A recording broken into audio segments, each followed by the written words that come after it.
Varric in a platypus-bear outfit. Let me repeat. Varric in a platypus-bear outfit. Instant win. I love this guy now. This guy is awesome. Seriously, just for the next, how many episodes are left? For the next 8 or 9 episodes, just have him in that platypus-bear outfit. He'll be like the best character in the whole series. Seriously. Don't even have him talk. Just have him in that outfit. Have him in the background, just standing there and shitting out more money. So, yeah. Do that. Best character. But in all seriousness, now we finally get to... been a week because I have to deal with another cliffhanger.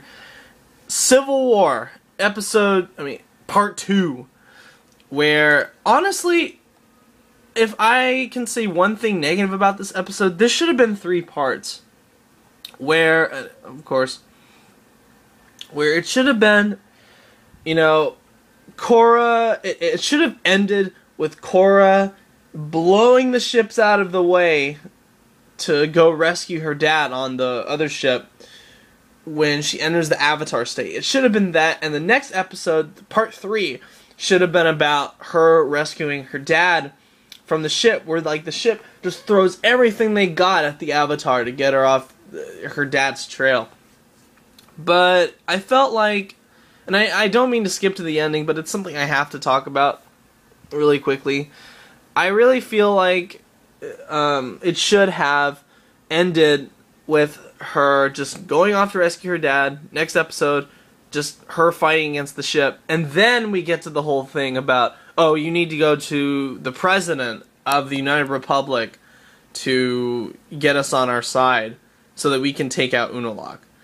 Which would have been badass. A whole episode focusing on Korra using the Avatar state as her just this badass indestructible hurricane of awesomeness. I mean, that would have been awesome to have Civil Wars Part 3 and it's just Korra going fucking nuts the whole episode.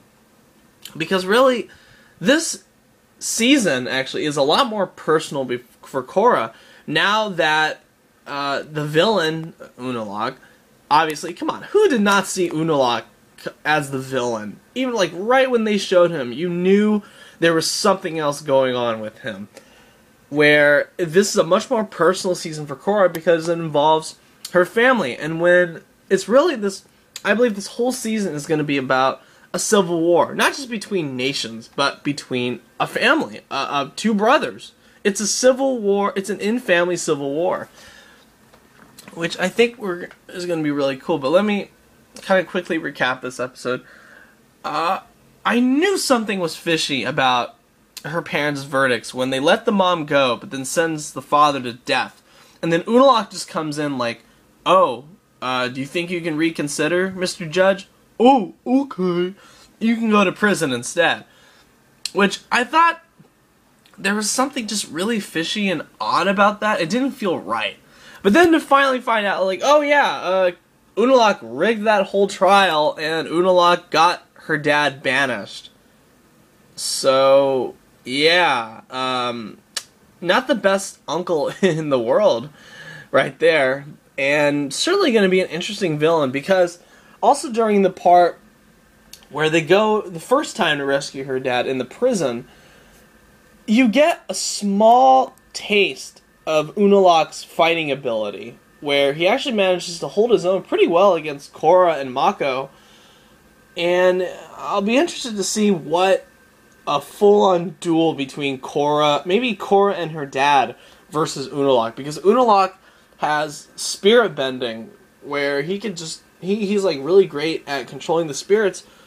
Now, if he uses that in battle, that'll certainly be intriguing and very threatening against Korra and her dad. So we'll definitely see about that.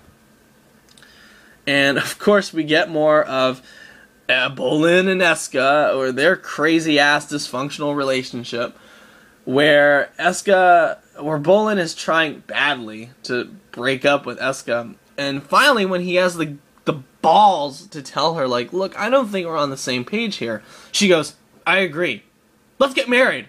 And I guarantee you, every man watching this episode, as soon as she put on that marriage band around his neck, every man went, oh, fuck, when she did that. Because, yes, this girl is fucking crazy. Crazy as shit. And it's hilarious, because Bolin is such a fucking buffoon. And, of course, his whole reaction to the trial, where he is so stupid. I felt like I was with Asami when she just face-palmed herself. And, oh, that was embarrassing to watch. I felt bad for Asami, and I just wanted to slap Bolin. Because really, he's just such a fucking idiot. But I love how Bolin's like, finally like, yeah, we need to get the fuck out of here, because Eska's fucking crazy, and I don't want to marry her. So, let's go! Shit.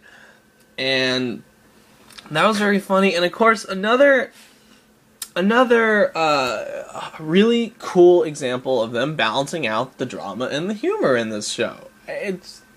They do it almost flawlessly. I mean, really. Varric in the platypus-bear outfit, crapping money. I mean, that's honestly gonna keep me laughing for a while. Every time I think about him in that platypus-bear outfit, I'm just gonna laugh, because it's fucking funny. It's just funny. And then that guy, when they're trying to make an escape, it just craps out money. And that one guy, hey, that platypus-bear just pooped money. All right. That was awesome. I love that shit. And of course, on a more serious note, Korra's growth. It shows more of her growth in this episode, because she's really trying to take choices and her destiny in her hands. She's not letting people control what she does now. She's totally not totally independent, but she's more independent now, and she's doing things that she feels is right, and not everyone is like, oh, you need to do this, you need to do that, except the whole president thing. But that's her dad. She did pledge allegiance to her dad, so there's that. And what's interesting is everyone, even though everyone is telling her to remain neutral about this whole conflict, she really can't. I mean, this is her family. She can't. It's just that simple. Because it's her dad versus her uncle. She has to take a side. And then to find out her uncle is this evil fuck-face son of a bitch, you have to take a side. I'm sorry, you have to. And how badass was the moment when Korra interrogated that judge by putting his head in Naga's mouth and threatening to for her to bite his head off. That was some freaky shit. I mean, damn, that was some fucking mafia godmother shit. That was badass. And I want to see more of that Korra. I want to see more of the mafia godmother Korra. Because, damn, that was just awesome. Wow. And, of course, getting the president, when they mentioned we need to get the president of the United Republic on our side, it'll be interesting to see who this president is. So, and how big, if there is some kind of faraway place, if it's this world's Washington, D.C., where it's just this big-ass palace just for the president. That will be fucking amazing to see, especially if it's an animated. Oh, wow, that'll be excellent. And my final thought, this has the best, I won't spoil it, even though I've been spoiling everything else. I'm not going to spoil this. You guys need to watch this episode for this line, where it has the best closing line ever. I mean, it's so perfect, and it's so fucking funny, and it's delivered flawlessly. So, yes, best closing line ever. And I honestly, this is the best episode in Book 2 so far, in my opinion. And even though I have a complaint about it, I still think this is the best one. And of course, I almost forgot, it has a really heartwarming message about the bond family has, even when they fight. I mean, it's the whole contrast. It's mirroring Iki, the way she feels about Jinora and Milo mirrors the way Tenzin feels about Bumi and Kia, and I love that they kind of bond in this they really bond in this episode. They feel like a family, and it's a really nice message that even though families fight a lot, they still have a very strong bond. And those flying bison are awesome. Those baby flying bison. Oh, I wish those things were real. I wish they were real. I want one because they're so cute. Anyway, this has been. Yeah, I'm really looking forward to next week's episode. Should be badass. I'm really interested to see when Korra will enter the spirit world. That will be a kick-ass episode. And when she meets the very first avatar. So anyway, thanks for watching. If you like what you see, subscribe. Have a good one.